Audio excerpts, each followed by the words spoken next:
aún me pidas que te demuestre al Padre. El que me ha visto a mí, ¿qué? Ha visto al Padre.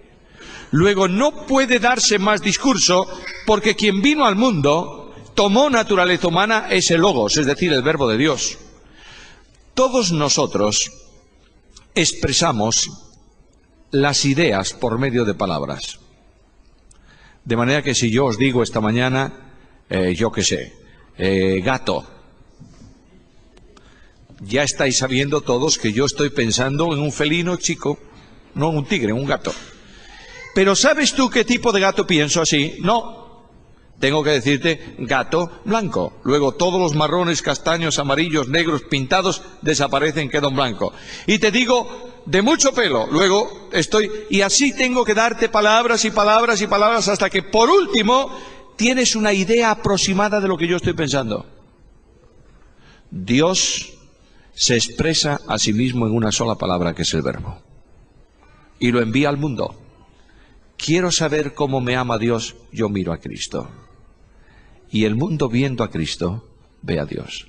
Esto es testimonio. ¿Sabéis, hermanos, hasta dónde alcanza esta responsabilidad y este privilegio? Juan dice, el que dice que está en él debe andar como él anduvo. Tres cosas en el estudio sobre el testimonio. Primeramente, concepto bíblico de testimonio. Segundo, el testimonio del Señor. Y en tercer lugar, la responsabilidad del creyente. Primeramente, el concepto bíblico de testimonio. Testimonio es la declaración de un testigo. Testificar es declarar un hecho. Ahora, cada testigo humano, debido a sus limitaciones y a su subjetividad, declara un hecho de forma distinta a como lo declara otro que lo ha presenciado. Imagínate que vamos a uno de estos cruces de las calles de Anfunes. A mí me sorprende mucho ver cómo llegáis al cruce de la calle y cruzáis. Bueno, tú imagínate que en una de estas dos tengan la misma idea y lleguen juntos a un cruce. ¿Sabes lo que pasa? Ahí se entra en conflicto. Chocó y viene un policía, yo no sé si esto es aquí, y te dice, ¿usted vio el accidente? Sí, espere un momento. ¿Y usted también lo vio? Sí, espere. Nombre, te toma los datos y dice, ¿cómo fue? Te llama el juez dentro de un tiempo. ¿Cómo fue? Pues yo vi a un señor que venía lanzado por la derecha y chocó con otro de la izquierda. Eso es lo que tú viste. Y viene el otro testigo y dice, no señor, el que venía lanzado era el de la derecha y chocó con el... De modo que hay distintas manifestaciones de un mismo hecho y eso se llama testimonio, testificar. Ahora, el testimonio del hombre es importante, pero lo que es vital es el testimonio de Dios. Si Dios no testifica de sí, yo no lo conozco. Dios es infinito, yo soy limitado. Dios es espíritu, yo soy materia. ¿Cómo puedo conocer yo al infinito y cómo puedo ver al que es invisible? Mediante su testimonio. Dios a lo largo de la historia se ha revelado por una razón. Porque la vida eterna, ¿qué es? Que te conozcan a ti. Luego Dios, que quiere salvar al pecador, tiene que revelarse. Y la revelación primaria, como todos sabéis, es la revelación llamada natural. En la naturaleza Dios ha escrito dos conceptos de sí. Primero, yo existo. Segundo, yo soy omnipotente. Esos dos elementos, existe Dios, es omnipotente, dice Pablo, son suficientes para que el hombre le adore. Pero el hombre que se mete en su necedad de razonamiento, yo no puedo creer que Dios diga, yo estoy aquí, no tengo que deducirlo. Comienza a razonar, comienza a dialogar consigo mismo y hace una imagen de Dios conforme a su capacidad mental. Siempre es un Dios limitado. ¿Por qué? Porque yo soy limitado. Solo la revelación de Dios es infinita, porque Él es infinito. Cuando Dios se revela en la naturaleza, se revela y da perfección, expresa sus perfecciones, y la Escritura se designa a sí mismo como el testimonio absoluto de Dios. La naturaleza es limitado, pero la Biblia es el testimonio perfecto. La ley de Jehová es perfecta, que convierte al alma. El testimonio de Jehová es fiel, que hace sabio ¿a quién? al sencillo. Luego yo leo la palabra de Dios y descubro a Dios dialogando conmigo y manifestándose a mí. Sin embargo, si la Biblia es la revelación que yo necesito, hay una revelación todavía superior a la Biblia, que es Cristo mismo. Lo he mencionado antes. Dios envía a su Hijo para hacer una revelación no limitada, sino una revelación absoluta. Es decir, Dios hace visible en Cristo al invisible, para que los hombres podamos tener concepto real de Dios. Ahora, hay una forma de revelación, esto sería un estudio muy interesante, yo quiero despertar interés para que investiguéis. Después de esta reunión, un hermano vino para charlar conmigo un momento sobre una cuestión difícil de cristología que tiene que ver con la humanidad o no de Jesucristo. Hay que estudiar la Biblia. Yo quiero dejaros en mente un estudio de revelación que no se tiene en cuenta casi nada, que es el testimonio subjetivo o objetival, que también se llama, en el cual Dios por medio de objetos hace una revelación de sí mismo. Por ejemplo, un día Dios quiso dar el concepto de lo que es su santidad y su justicia. Y dice la Escritura, y dio a Moisés, cuando acabó de hablar con él en el monte Sinaí, 2 tablas de testimonio, escritas en piedra, hechas de piedra y escritas con el dedo de Dios. Éxodo 31:18. En esas tablas Dios manifiesta los conceptos morales de su santidad.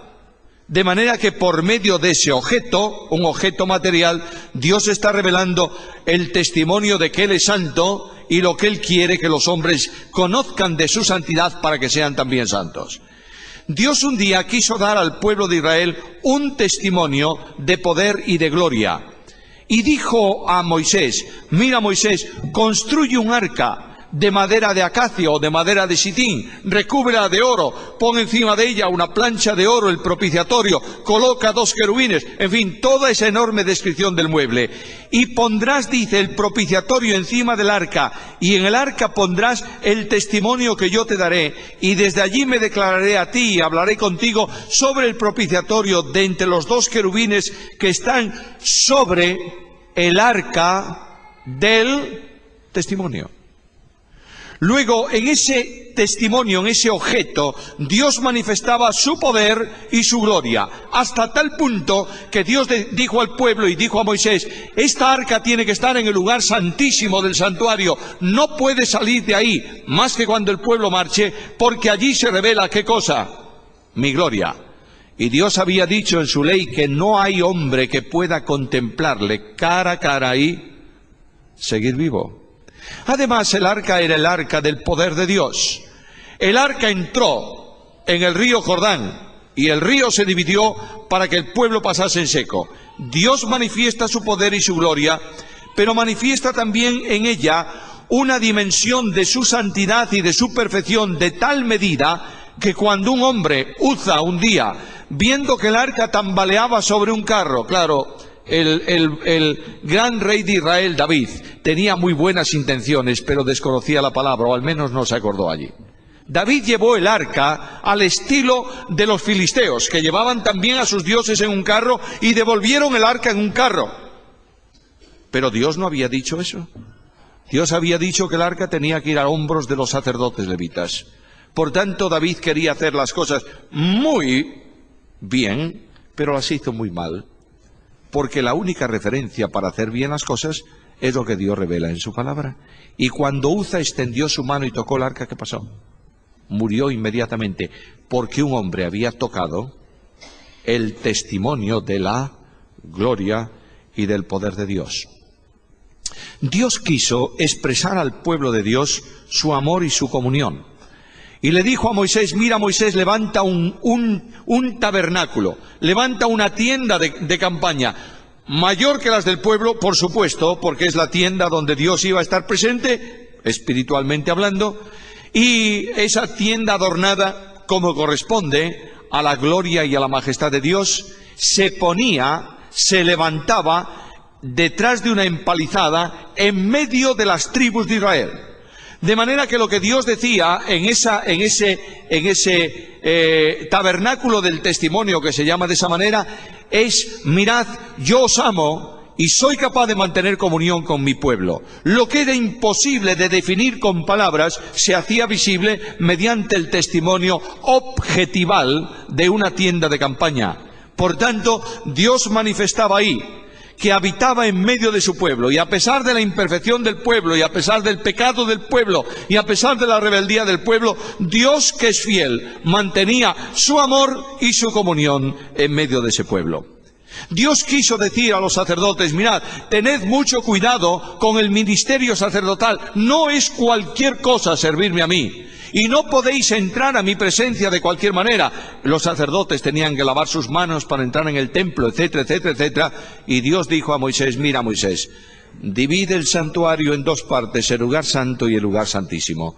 Y entre el lugar santo y el lugar santísimo coloca un velo, el velo del testimonio. ¿Qué quería Dios testificar? Nadie puede entrar en su condición de pecador a la gloriosa dimensión de la santidad de Dios. Solo cuando el velo del templo se rompe, porque en Cristo se produce la reconciliación, nosotros podemos entrar a la presencia de Dios, porque el trono de Dios se ha cambiado para nosotros en Cristo de un trono de juicio en un trono de gracia y de misericordia. Testimonio en el Antiguo Testamento. Testimonio por la palabra. Notad ahora el testimonio del Señor. Dios manifestó su testimonio por Cristo. Y cuando se le califica a Cristo, se le da un título en el Nuevo Testamento, se le da el título de testigo fiel y verdadero.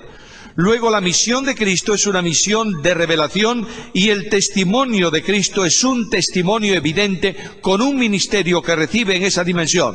Escuchad lo que Cristo dice, Juan capítulo 18, versículo 37. Para esto he venido al mundo y para esto he nacido, para dar testimonio de la verdad. Ahora, si tú observas la vida de Cristo, en Cristo se resuelven las figuras testimoniales del Antiguo Testamento. En Cristo se resuelve la dimensión de la santidad y de la justicia por medio de la ley.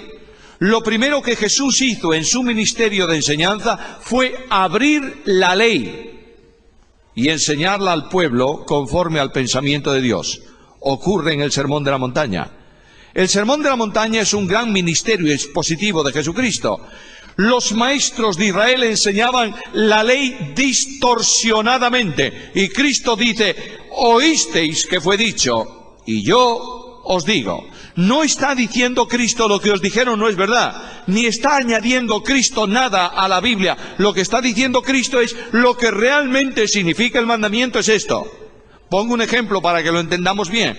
Los fariseos, en su tremenda arrogancia y en su pecaminosidad, habían dicho que el pecado de adulterio solo era censurable y castigable ¿cuándo? Cuando se tomaba en el hecho mismo del adulterio. Y Cristo dice: no. El mandamiento regula también los pensamientos. De manera que todo aquel que codicia a una mujer que no es la suya, en su corazón ya ha quebrantado el mandamiento. ¿Por qué? Porque está en marcha la disposición de obrar. A veces la limitación externa lo impide, pero el deseo está ahí. De manera que Cristo dice: mirad, la ley, la Biblia, la revelación de Dios no es blanco y negro, es el pensamiento de Dios expresado en ella. El literalismo que toma a veces la Biblia con una tendenciosidad tremenda no es lo que Dios quiso decir. Recuerdo que en cierta ocasión estaba en un lugar y alguien estaba discutiendo sobre si había dones femeninos y dones masculinos en la Biblia. Y el hermano estaba un tanto, yo diría un tanto nervioso, porque se le caía el tinglado suyo al suelo a la luz de la Biblia. Y se levantó y me dijo en público: yo leo aquí, y Dios dio dones a los hombres. Luego solamente dio dones a los hombres varones, no a las mujeres. El hombre iba al literalismo de la palabra cuando hombre es también una expresión genérica. Lo que dice Dios ahí en la palabra es que Él dio dones a las personas, que es el equivalente correspondiente. Ahora, Cristo vino para evidenciar el testimonio de la ley. ¿Cómo, por favor? En un discurso del Sermón del Monte. Él dijo: ¿quién de vosotros me redarguye de pecado? Ese es el testimonio de la ley. Nadie podía señalar a Cristo como que había quebrantado la voluntad de Dios. Cristo además dio testimonio, resolvió en sí el testimonio de la gloria y del poder de Dios. ¿Cómo? Mediante los milagros. Cristo operó milagros. Indudablemente, muchos de los milagros de Cristo fueron operados en el poder del Espíritu Santo, los que tenían que ver con señales mesiánicas. De forma muy especial, la expulsión de demonios, por cuanto Cristo dijo, como la profecía habla de que los demonios serán echados fuera y los hombres serán liberados por el poder del Espíritu de Dios, cuando venga el Mesías, yo soy el Mesías y hago esas señales en el poder del Espíritu Santo por el dedo de Dios. Pero la persona divina del Hijo de Dios, segunda persona de la deidad, manifestada en Cristo, hizo también milagros operativos por su propia potencialidad. De manera que Jesús, el Señor, hizo milagros de una forma muy diferente a cuantos otros lo hicieron en la historia de la humanidad. Él nunca dijo en el nombre de Dios. Él dijo: quiero, sé sano. Nunca dijo Cristo en el nombre de Dios: tranquilízate mar y cálmate viento. Dijo: mar, calla, y viento, enmudece. ¿Por qué? Porque es Dios manifestado en carne quien está operando esos milagros. La gloria de Dios se manifiesta en Jesucristo y la gloria de Dios se resuelve de forma visible para 3 de los apóstoles en el monte de la transfiguración, de manera que la profecía del Nuevo Testamento cambia de ahí en adelante en relación con la profecía del Antiguo. La profecía del Antiguo es manifestación directa de Dios sobre eventos del futuro desconocidos para los autores. En el Nuevo Testamento es revelación de Dios sobre eventos del futuro dados a conocer anticipadamente a los autores de la profecía. En el monte de la transfiguración, la gloria del Rey que viene se manifiesta, la presencia de los santos de la antigua dispensación y de los santos de la nueva dispensación están ahí. Por tanto, Pedro dice, no hablamos de estas cosas como fábulas o humanas revelaciones, sino como habiendo visto con nuestros ojos, ¿qué cosa? Su majestad. ¿Cristo habló de amor y comunión? Claro que sí. Y aquel verbo se hizo carne y habitó entre nosotros. Puso su tienda de campaña. Dios puso su tabernáculo en Cristo en el mundo de los hombres. Todos los que estudiáis griego, y yo espero que todos estudien griego a fondo. Que no hablen de griego mientras no sepan griego, eso sí, pero que estudien griego a fondo. El verbo ahí es un verbo que yo creo que no hay en castellano. Le voy a pedir esta mañana licencia a la Real Academia para inventarlo. Es el verbo tabernaculear. ¿Lo leísteis alguna vez? Yo creo que no está. Puso su tabernáculo, que en la humanidad de Cristo Dios pone su tabernáculo, y ese tabernáculo está lleno de la gloria de Dios, y Pablo dice que en Cristo habita corporalmente, ¿qué? La plenitud de la deidad. Ahora Dios, el Verbo eterno de Dios, acampado en el mundo de los hombres, establece comunión con los hombres. El Hijo del Hombre viene al encuentro del hombre para dialogar con el hombre, para salvar al hombre, para restaurar al hombre y para devolver al hombre a Dios. ¡Oh, qué tremenda dimensión! El Dios eterno entra en la temporalidad para que los temporales pasen a la eternidad de Dios, en un acto impresionante de su gracia. Y Cristo al final, hablando de testimonio, dice, el que me ha visto a mí, ha visto a Dios, ha visto al Padre. Ahora, ¿cuál es la responsabilidad del creyente? El creyente está llamado a ser testigo de Cristo, no predicador del Evangelio. aunque lo comprende. No enseñador de Biblia, aunque lo comprende.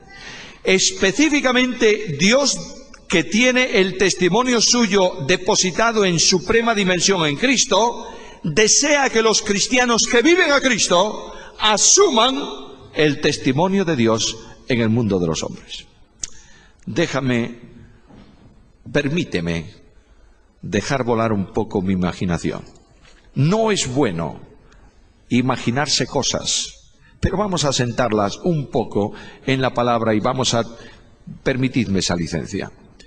Yo me imagino qué ocurre, solo es mi imaginación, qué ocurre cuando Cristo Jesús, mi Señor, entra a la majestad de las alturas. Impresionante. El cielo entero, los querubines, los santos ángeles de Dios proclaman en júbilo y dicen: Santo, Santo, Santo, y el cielo tiembla. Ahí está Jesús. Y de pronto, un querubín, no es verdad esto, se acerca al Señor y le dice: Señor, tú eres el testigo fiel y verdadero y estás en el cielo. ¿Quién va a ser ahora el testigo de Dios en la tierra? ¿Quién? Tal vez este querubín estaba pensando: Dios me va a decir, ora tú. Y de pronto el Señor, señalando a un grupo de 11 personas sobre un monte llenos de miedo, le dijo: ellos serán mis testigos. Y la testimonialidad de Cristo pasa a la experiencia de la Iglesia para que nosotros en este mundo tengamos el testimonio de Dios y lo pongamos en alto. Para eso Dios actúa inmediatamente. Dios salva a este pueblo limpiándolo del pecado. Dios regenera a este pueblo dándole una dimensión espiritual nueva. Dios santifica a este pueblo apartándolo por así. Y Dios capacita a este pueblo mediante la presencia del Espíritu Santo, que da testimonio conjuntamente con los cristianos. Y Dios establece en los cristianos el mismo nivel de testimonio que tuvo en los objetos del Antiguo Testamento, en su palabra y en la persona de Jesús. Por eso Jesús dice: vosotros daréis testimonio también. Juan capítulo 15, versículo 27. Donde hay un cristiano, no puede dejar de haber un testigo de Cristo. El testimonio no es solamente una obligación por mandamiento, es una condición natural de vida. Yo no puedo dejar de manifestar por mis facciones lo que soy y de dónde, a qué raza humana pertenezco. Yo no soy un negro ni soy un asiático, vosotros lo veis. No hace falta que me esfuerce en decirlo, no tengo que andar proclamando por ahí: yo soy un europeo. No hace falta. ¿Todo el mundo lo ve o no? Claro está. De la misma manera, no hace falta a un cristiano andar diciendo por ahí: yo soy cristiano. El mundo lo ve. Cuando los cristianos comenzaron a moverse en Antioquía, ¿qué ocurrió? Los de Antioquía les llamaron por primera vez ¿qué? Cristianos. ¿Por qué?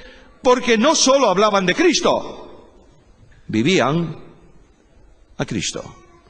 Ahora, notad algo importante, mis hermanos, porque hay que comenzar a retomar, a renovar las ideas bíblicas, no a renovar la idea bíblica, a tomar la idea y renovar la mía.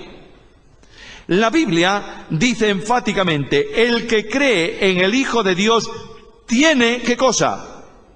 El testimonio en sí mismo. Aquel que es testigo eterno de Dios infinito, absoluto, viene a morar en el creyente y comunica, por su presencialidad en la vida del creyente, comunica a ese creyente ¿qué cosa? El testimonio de Dios. El testimonio tiene que ver con un mensaje de vida eterna, naturalmente. Oíd lo que dice Juan, primera carta, capítulo 5, versículos 11 y 12. Y este es el testimonio: que Dios nos ha dado vida eterna, y esta vida está en su Hijo. El que tiene al Hijo, tiene la vida. El que no tiene al Hijo, no tiene la vida. ¿En qué se refiere? ¿Cómo se manifiesta el testimonio? Oíd antes, el que cree en el Hijo tiene el testimonio en sí mismo, ¿sí o no? Sí. Luego, el testimonio visible es de una vida distinta a la vida del mundo. Porque el que tiene al Hijo, ¿qué tiene? Tiene vida eterna. Lo que el mundo necesita es ver la vida eterna. ¿Cómo? En la conducta, en el comportamiento, en la manifestación de los cristianos. Es una vida absolutamente contraria a la del mundo, porque es la vida de Dios, no es la vida del mundo. Luego, yo no puedo impactar al mundo con ciertas manifestaciones externas de apariencia piadosa. Para eso tenéis cerca de aquí, tenéis un testimonio de ese tipo. ¿Sabéis a qué me refiero, verdad? A una concentración de casas en donde hay no sé cuántos, 10, 12 personas encerrados de por vida. Estoy hablando de los cartujos. Con mucho respeto hablo de ellos. Ya es bastante, ese es un testimonio de vida distinto. No es eso. Lo que Dios quiere no es que yo me separe literalmente de la sociedad y me refugie en un monte. Lo que Dios quiere es que esta sociedad donde yo estoy, en medio de la cual me muevo, vea que tengo vida eterna. ¿Por qué? Porque es una vida diferente, porque Cristo está en mi vida. Ahora, ese testimonio de manifestación de vida nueva no es posible sin el poder del Espíritu. Pero cuando venga el Consolador, a quien yo os enviaré del Padre el Espíritu de verdad, el cual procede del Padre, Él dará testimonio, ¿cómo? Acerca de mí. Y vosotros también daréis testimonio, porque estuvisteis conmigo desde el principio. Luego, si el que da testimonio de Cristo es el Espíritu Santo, para que yo pueda dar testimonio de Cristo, ¿qué tengo que tener? El Espíritu Santo en mi vida. Y el Espíritu Santo está preservando que el testimonio que yo doy sea correcto.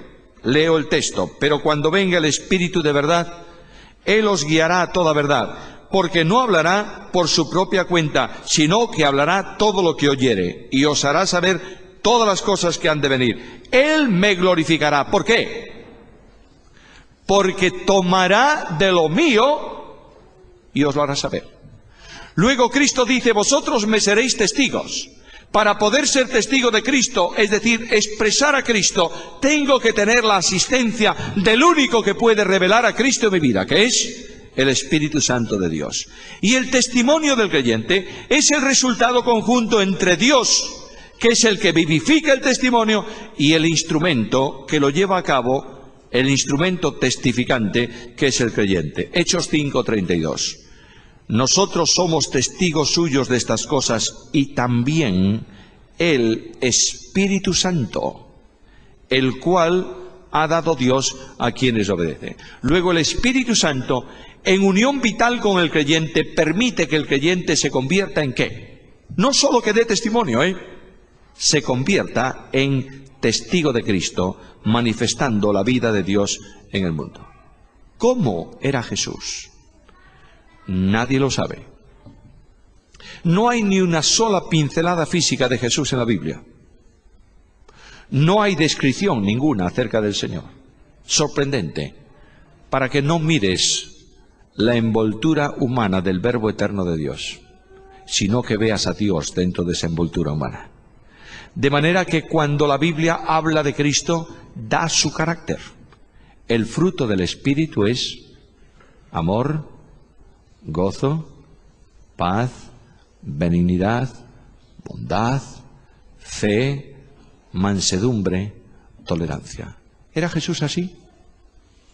Sí. Si yo quiero ser testigo de Jesús, ¿qué tengo que ser? Lo que era Jesús. ¿Notáis la gran diferencia? No consiste en que yo suba al púlpito y os defina teológicamente quién era Jesús y hable del descenso del Verbo y del vaciamiento del Verbo y de la obra del Verbo y de la cruz. Todo eso es hablar de. Pero el testimonio de Dios no es hablar de, sino manifestar a, que es muy distinto. De otra manera, si Cristo dijo a los creyentes todos sin distinción, tenéis que predicar el Evangelio, ¿creéis que un mudo puede predicar el Evangelio? No con palabras, sí con la vida. Y a donde tenemos que llegar, mis amados hermanos, es a esta conclusión. El apóstol Pedro habla de una mujer en un hogar a quien su marido le prohíbe hablar de Cristo. ¿Lo recordáis? Primera carta, capítulo 3. Y dice el texto bíblico que esa mujer, por su conducta, sin palabras, llevó a Cristo ¿a dónde? ¿Llevó a su marido a dónde? ¿A Cristo? De otra forma. Quiero que entendamos bien esto, mis hermanos. El mundo de hoy necesita menos discursos teológicos y más presencia de Cristo en los creyentes. ¿De qué me vale a mí definir que Cristo es amor y expresar cómo Él amaba si yo no me llevo bien con mis hermanos en la iglesia y no me llevo bien en mi hogar? Soy un hipócrita. Lo peor que se le ha hecho al cristianismo en los últimos años ha sido predicar una cosa y vivir otra. Y lo que Dios dice es algo muy importante. Deja de hablar de Cristo si no vives a Cristo. Entiéndelo.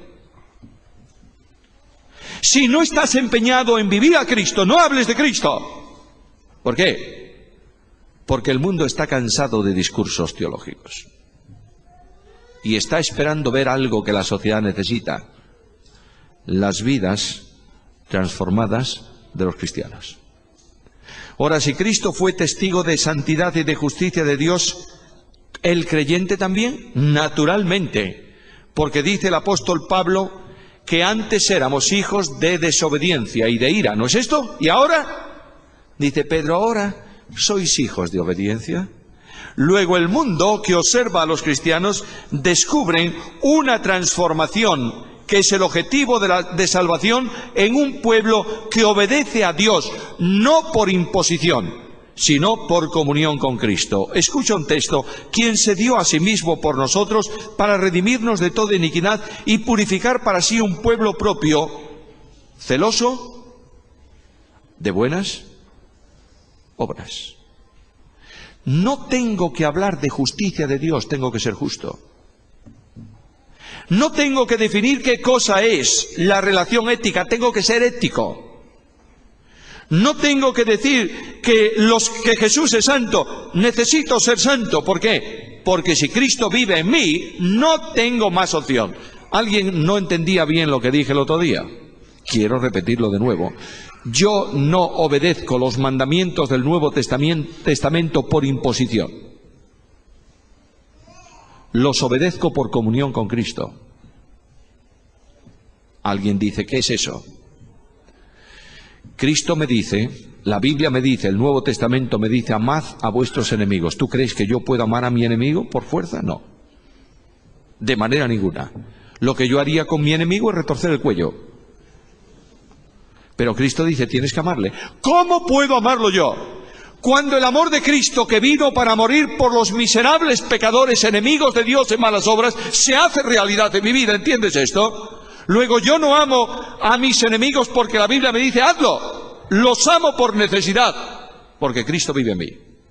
Este es el cambio tremendo del cristianismo. El cristianismo ha estado utilizando recursos externos durante los últimos años para presentar un grupo de personas que aparentemente obedecen a Dios, pero viven en distorsión con su verdad. Me parece que no hace falta ningún ejemplo. ¿Cuál es la comunión de las iglesias evangélicas en Argentina entre sí, o en España, o en el mundo? ¿Cuál es? ¿Tú sabes cuál es la mejor iglesia evangélica del mundo? La de Pi Margall 25. ¿Sabes por qué? Porque es la mía. Y todo cuanto no sea Pi Margall 25, bueno, habrá que ponerlo en tela de juicio, ¿eh? Y ojo, no vaya a contaminarme con mi relación con ellos. Eso es pecado e hipocresía. Y Jesús me dice esta mañana, tú sabes cómo el mundo va a identificarte. ¿Cómo? ¿Cómo te va a identificar? Porque creemos lo mismo, ¿no, Señor? Si tuvieseis amor los unos con los otros. El amor es benigno, es misericordioso, no busca lo suyo, no guarda rencor, todo lo cree, todo lo espera, todo lo soporta. Oh, hermanos míos, mis amados hermanos, qué lejos estamos de ser testigos de Dios. Y tenemos que dar testimonio de amor y también de comunión. ¿Acaso Cristo no vino al mundo para manifestar en sí mismo lo que Dios había revelado, la comunión de Dios con su pueblo? Escúchame, por favor. Escúchame un segundo. La comunión es la expresión visible de la unidad y la relación propia de los hermanos en Cristo. La comunión no es asunto horizontal, es asunto vertical. Juan lo dice. Nosotros tenemos comunión los unos con los otros y nuestra comunión es como verdaderamente con el Padre y con su Hijo Jesucristo. Los vínculos de la comunión entre Cristo y el creyente, que hace posible la comunión entre los creyentes, solo es posible en la limpieza de la vida cristiana, en donde no hay pecado oculto sin confesar. El pecado interrumpe la relación de comunión, no de unión ni de salvación, pero sí de comunión. Luego el creyente que tiene pecado en su vida sin confesar no puede tener comunión. ¿Con quién? Con Cristo. Cuando la comunión de una persona con Cristo se interrumpe a causa del pecado de esa persona sin confesar, llamo vuestra atención a 1 Corintios capítulo 5. Dice Pablo, con el tal ni aún, ¿qué? Comáis, ¿por qué? No porque yo interrumpo mi comunión con él, porque Cristo la ha interrumpido a causa de su pecado. ¿Entiendes esto? Luego, si yo interrumpo la comunión con mi hermano, no por pecado en la vida de mi hermano, sino por mi pensamiento personal, lo que estoy haciendo es algo tan tremendamente grave como poner a Cristo fuera de comunión en mi vida. Porque él sigue manteniendo la comunión con ese hermano, ¿o no? Claro que sí. Quien no la mantengo soy yo, no con el hermano, sino con Cristo. Porque nuestra comunión es verdaderamente ¿con quién?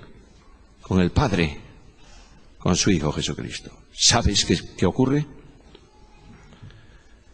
Por eso vuestras oraciones están impedidas. El Espíritu Santo de Dios está tremendamente contristado en el pueblo de Dios en el tiempo presente, porque los cristianos somos incapaces de vivir a Cristo en comunión. Porque para vivir a Cristo hay que ser manso y humilde de corazón.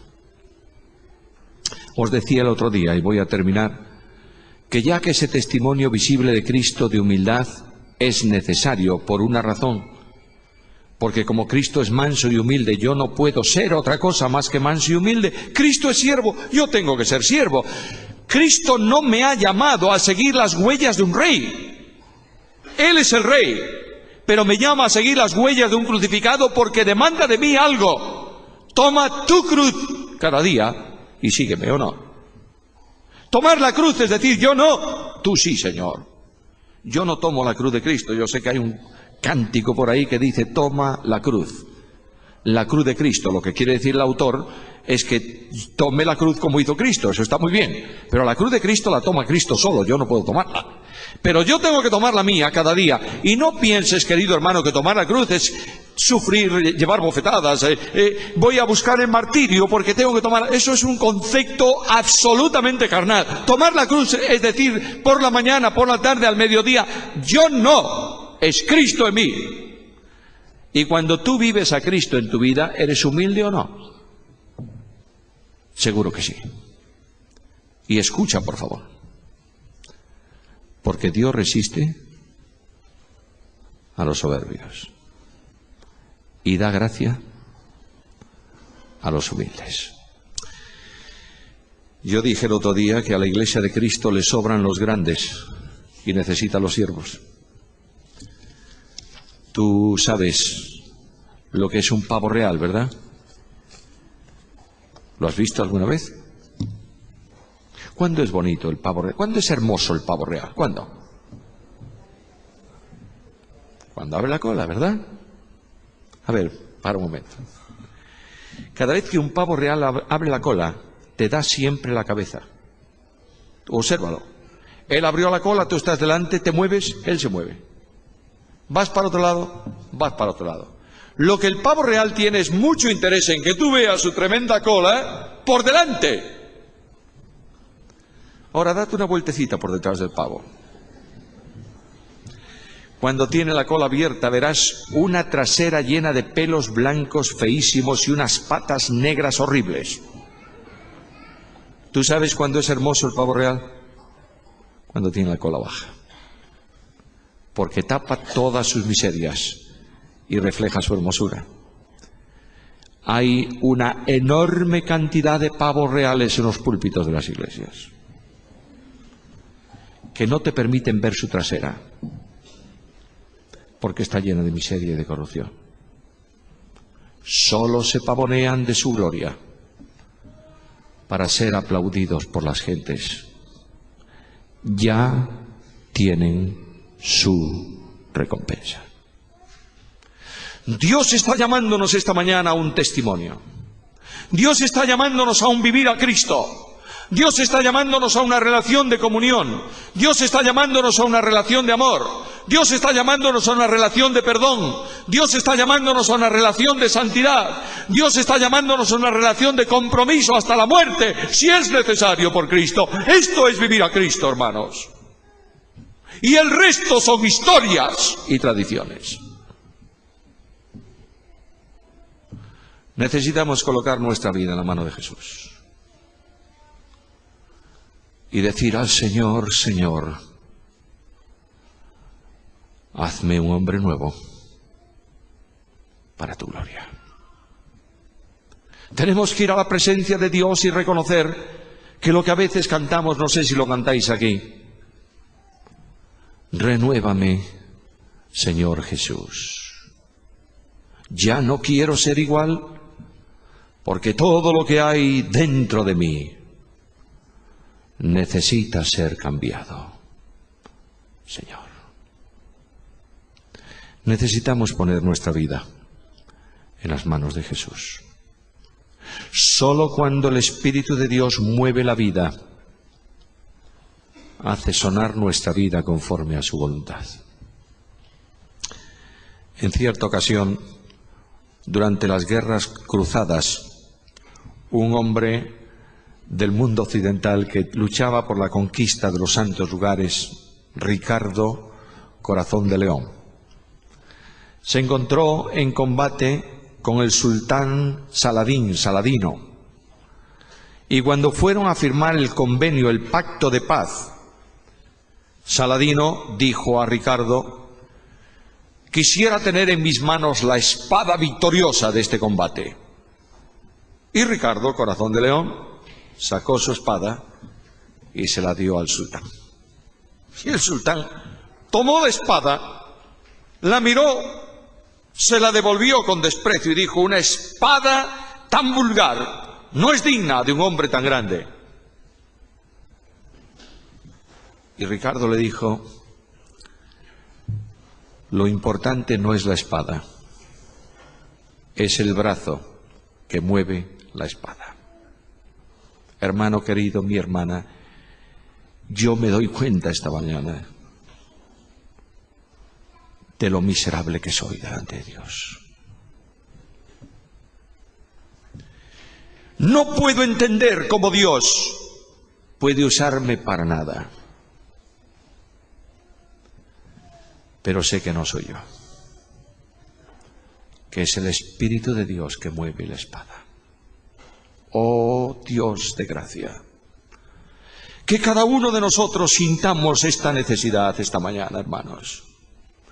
Mírate a ti y mira a Jesús y descubre que tú no eres nada ni vales para nada. Lo mismo que yo. Tenemos que recuperar algo muy importante. No es importante lo que yo hago para Dios. Lo importante es lo que Dios es capaz de hacer por medio de mí. Y tengo que ir a su presencia ahora y en el silencio de mi alma decir al Señor: perdóname, Señor, perdóname y cámbiame, porque quiero ser testigo cumpliendo la misión. Que Dios quebrante nuestras vidas. Que el Espíritu Santo esta mañana toque con su dedo de fuego nuestra alma y salgamos de aquí con una disposición profunda y sincera. Y digamos al Señor: yo quiero ser como tú. Que Él añada su bendición sobre nosotros.